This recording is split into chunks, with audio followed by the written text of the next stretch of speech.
ಆಕೆ ವಿದ್ಯಾರ್ಥಿನಿ. ಬಿಡುವಿನ ವೇಳೆಯಲ್ಲಿ ಮೋಮೋಸ್ ಅಂಗಡಿಯಲ್ಲಿ ಕೆಲಸ ಮಾಡ್ತಿದ್ಲು. ಆದರೆ ಇತ್ತೀಚೆಗೆ ನಡೆದ 4 ಪಾರ್ಟಿಯಲ್ಲಿ ನಡೆಯಬಾರದು ನಡೆದು ಹೋಗಿದೆ. ತನ್ನ ಸ್ನೇಹಿತರು ಊಟ ತರೋಕೆ ಅಂತ ಆಚೆ ಹೋಗಿದ್ದಾಗ ಪಾರ್ಟಿಗೆ ಬಂದವನೊಬ್ಬ ಆಕೆ ಮೇಲೆ ಎರಗಿದ್ದಾನೆ. ಮೋಮೋಸ್ ಅಂಗಡಿಯಲ್ಲಿ ಕೆಲಸಕ್ಕಿದ್ದ ಯುವತಿ ಮೇಲೆ ರೇಪ್. ರಾತ್ರಿ ಪಾರ್ಟಿ, ಊಟ ತರುವ ಗ್ಯಾಪ್ನಲ್ಲಿಯೇ ಅತ್ಯಾಚಾರ. ಈತ ಹೈನಾಸ್ ನಗರದಲ್ಲಿ ರಿಯಲ್ ಎಸ್ಟೇಟ್ ಬ್ರೋಕರ್ ಆಗಿ ಕೆಲಸ ಮಾಡಿಕೊಂಡಿದ್ದ. ಇದೇ ತಿಂಗಳ 12ರಂದು ರಾತ್ರಿ ಓರ್ವ ಯುವತಿ ಸೇರಿ 4 ಪಾರ್ಟಿ ಮಾಡ್ತಿದ್ರು. ಇದೇ ವೇಳೆ ಈ ದುಷ್ಟ ಆ ಯುವತಿಯ ಮೇಲೆ ಎರಗಿದ್ದಾನೆ.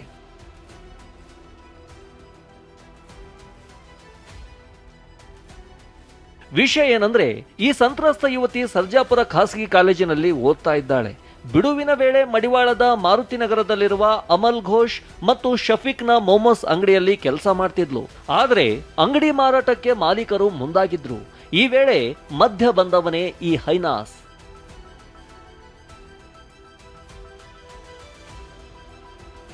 ಹೈನಾಸ್ ಅಂಗಡಿಯನ್ನ ಮಾರಾಟ ಮಾಡಿ ಕೊಡಿಸೋದಾಗಿ ಹೇಳಿದ್ದ. ಅದರಂತೆ ಮಾತುಕತೆ ಕೂಡ ನಡೀತು.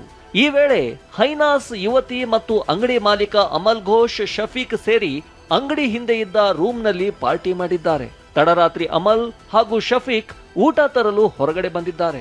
ಈ ವೇಳೆ ಹೈನಾಸ್ ತನ್ನ ಮೇಲೆ ಅತ್ಯಾಚಾರ ನಡೆಸಿದ್ದಾನೆ ಅಂತ ಯುವತಿ ಆರೋಪಿಸಿದ್ದಾಳೆ.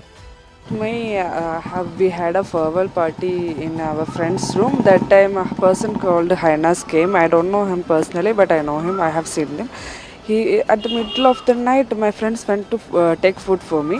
That time Hainas and I were alone in that room. That time Hainas raped me brutally, forcefully. ದೂರು ದಾಖಲಿಸಿಕೊಳ್ಳದೆ ಮಡಿವಾಳ ಪೊಲೀಸರ ನಿರ್ಲಕ್ಷ್ಯ. ಮರುದಿನವೇ ಯುವತಿ ಮಡಿವಾಳ ಠಾಣೆಗೆ ತೆರಳಿ ದೂರು ನೀಡಿದ್ದು, ಕೇಸ್ ದಾಖಲಿಸದೆ ಖಾಕಿ ನಿರ್ಲಕ್ಷ್ಯ ವಹಿಸಿದ ಆರೋಪ ಕೇಳಿಬಂದಿದೆ.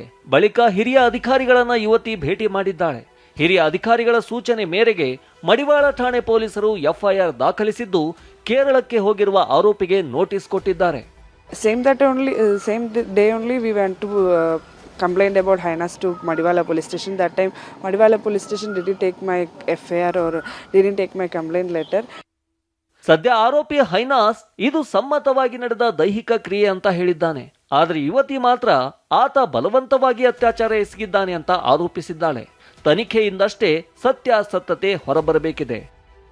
ರಾಚಪಾಜಿ ನಾಯಕ್, TV9 ಬೆಂಗಳೂರು.